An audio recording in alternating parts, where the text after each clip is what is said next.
In the meantime, Joe Biden offered a spirited defense of his illegal immigration policy last week during his State of the Union address.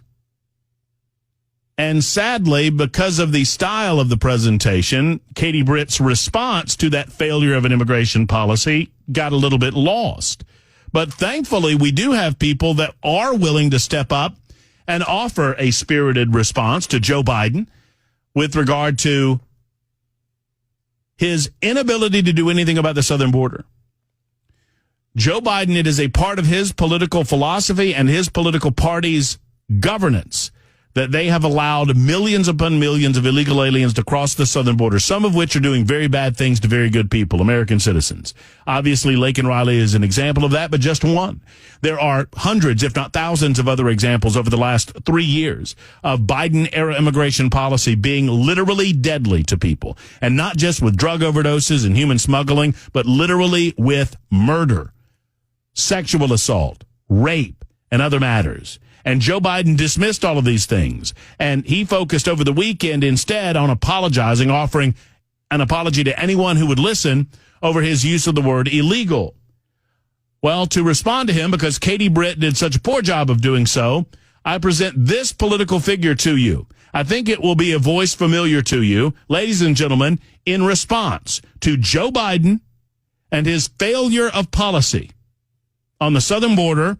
I present to you Joe Biden.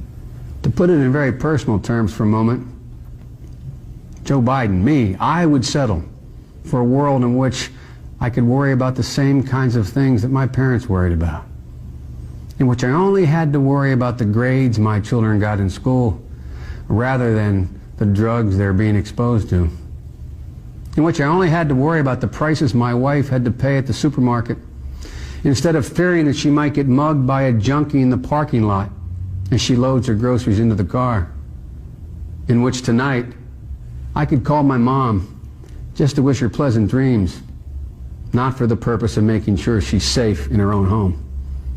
That's the kind of world I want. That's the kind of world you deserve. In a nutshell, the president's plan doesn't include enough police officers to catch the violent thugs. Amen. Not enough prosecutors to convict them. Preach, not Joe. enough judges to sentence them. Talk to him. And not enough prison cells to put them away for a long time. You tell him, Joe. We disagree with the president's decision to cut back on our previous commitment to protect against drugs coming across the border. Aye, amen. To cut the Customs Service, Yes. the Coast Guard, and the Border Patrol. Come on. We think we should do more to stem the flow of drugs across our borders, and we think we should go one step further. Talk to me. Let's go after the drug lords where they live. Whoa! With an international strike force. Wow! There must be no safe haven for these narco terrorists. I like this guy. And they must know it.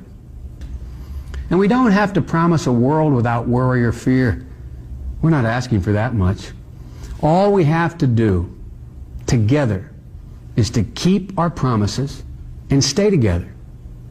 Thank you. Huh.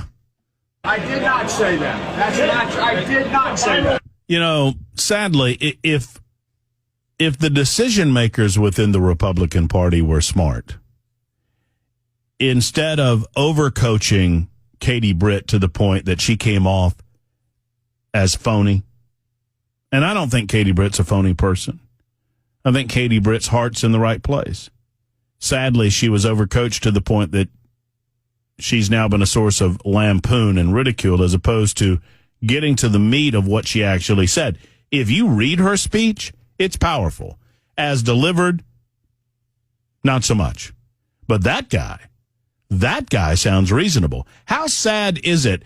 I have been saying in my life in doing this job that the new Democrats are the old Republicans. I'm sorry, I said it backwards. I always started that way. The new Republicans are the old Democrats. The new Republicans are the old Democrats.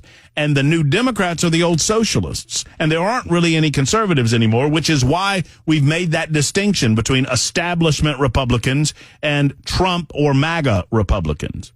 Republicans that don't live and breathe and die by every activity or every action that it's engaged in inside of the Beltway, which is what I mean by Washingtonized. How sad is it that Joe Biden from 35 years ago, offering a response to a speech delivered by George H.W. Bush, he sounds like today's Republicans. How sad is it that we're actually having a debate about whether or not to shut our southern border down from the drug flow and the human trafficking?